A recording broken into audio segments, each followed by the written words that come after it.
When you think of The Simpsons, you remember the iconic yellow characters living in Springfield and getting up to no good. Yet we never question why they don't change their outfits. Maybe once in a while it crosses our minds, but we're mostly interested in the characters and what they're up to. But it's not only cartoon characters who wear the same outfits every day. Everyone knows Steve Jobs' iconic look: black turtleneck, jeans, and sneakers. Then there's Mark Zuckerberg, who wears the same gray t-shirt and jeans. Richard Branson even once said, "I just wear the same pair of jeans every day. Whatever I'm doing, whether it's a speech, whether it's going to see the Queen, whatever it is." Then there are the minimalists. They're not multi-billionaires who are trying to savor every second they have to focus on their business. They've chosen to wear the same outfits every day because of conscious choices to alleviate unnecessary decisions and simplify their lives. Any quick scroll through Google and you'll find hundreds of articles about people who wore the same thing every day for a month, a year, or 5 years, and so on. The main reason is to reduce something called decision fatigue. We've all been there. You've had a tough day at work, you're exhausted and hungry. Instead of cooking a healthy meal, you open up Uber Eats and order your favorite pizza. This is believed to happen as the mental work we do all day slowly wears us down, causing us to be tired of making decisions. There's even research that promotes this phenomenon. Jonathan Levov of Stanford and Shai Danziger of Ben-Gurion University looked at the sentences of judges throughout the day. He found that prisoners who appeared early in the morning received parole about 70% of the time, while those who appeared late in the day were paroled less than 10% of the time. Basically, they studied 1,100 decisions by judges over the course of the year. The research found that the judges in the morning were more likely to grant parole, which, as you can imagine, requires some extra thinking, whereas later in the day, more likely to deny the prisoner's request, which was the default, the status quo. And like many other minimalists, I found that reducing my wardrobe has diminished some of the decision fatigue that I might have faced, especially when it comes to this channel. I didn't want that to be the focal point of the videos or feel pressure to have a different outfit in every video. Because ultimately for YouTube, it's the content that matters. People could care less about what I wear, so I made a conscious decision to wear the same clothes in every video so that I could direct all my energy into creating great content for you to watch. It's something I've been doing in my personal life for a long time as well, so it felt natural to do. I also found a few other added benefits that I'm going to mention now. Firstly, my mornings are more relaxed. I no longer have to wake up extra early just to plan what I'm going to wear. Instead, my time is spent more efficiently, and if I'm in a good routine, maybe I start the morning off with a cup of tea. Especially when I was at my previous law firm, I used to wake up and try on a few different outfits and then throw them on the floor in a rush, then rush around the house hunting for my keys, skipping breakfast, and just generally not having a peaceful time at all. That said, now I have all this extra time. I can even sleep in a little more because I know I don't have to spend 15 minutes rummaging through the closet for the outfit of the day.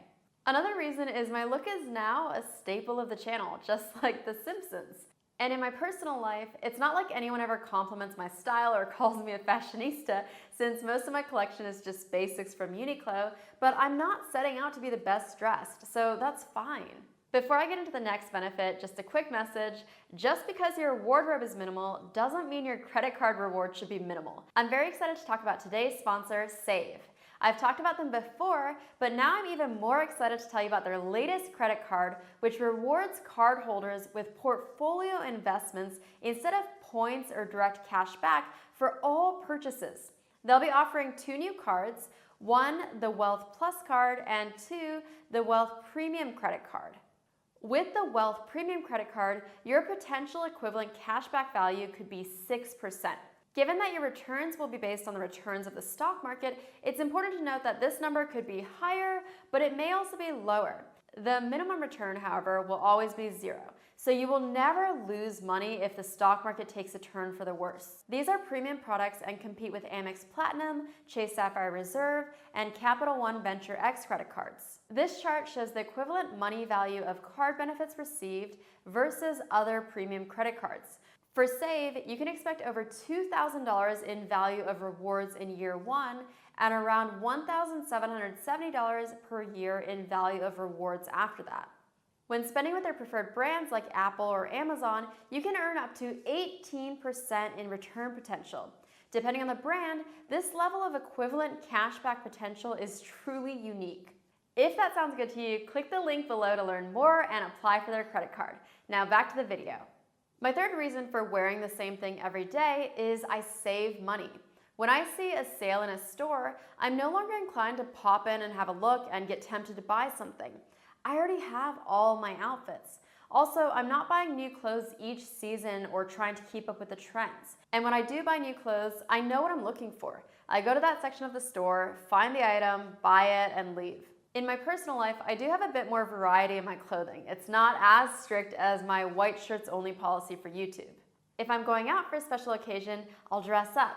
I'm not as confident as Richard Branson. I would not meet the queen in my jeans. During the week, I have a few different outfits, but I keep them to the bare minimum, and in total, I only own what I was able to fit in my suitcase when I left Japan. Reason 4 is I save time. It isn't just my mornings where I save time. When I'm packing for a trip, all my outfits are already chosen. I just need to put them in the suitcase. I also know that no matter who I'm meeting, I know what outfit I'll wear. For this channel, I simply grab my white shirt and I'm ready to film. The last reason is I get to be me. We can't help it. No matter how often your parents told you not to judge a book by its cover, we still do. It's somewhat instinctual. We see someone and start making assumptions and judgment calls about them in our head. If they're carrying a Louis Vuitton purse or wearing a Rolex, maybe assume that they're more successful. But I don't like this idea of people trying to categorize me immediately based on what I'm wearing or carrying. So I quite enjoy just having this minimal wardrobe. You don't give them much to go off, meaning they're forced to get to know you first before they can forge their opinion of you. And I like that. I wouldn't want someone to want to get to know me just because of the designer outfit I'm wearing. I find this especially important for women because there seems to be a much stronger societal pressure for us to always dress to impress. A man can put on an iron shirt and jeans and he's so dapper, but it seems that women have a higher standard. And you could argue that one way to fight this is by having a minimal wardrobe. And being a minimalist isn't about not looking good, it's more about finding those staple pieces for your wardrobe that you feel confident in. But having a minimal wardrobe isn't the only minimalist habit I've adopted. I'm very inspired by minimalism as it applies to saving money. If you want to learn more and exactly what I've learned about this and how you can save money through it too, then check out this video.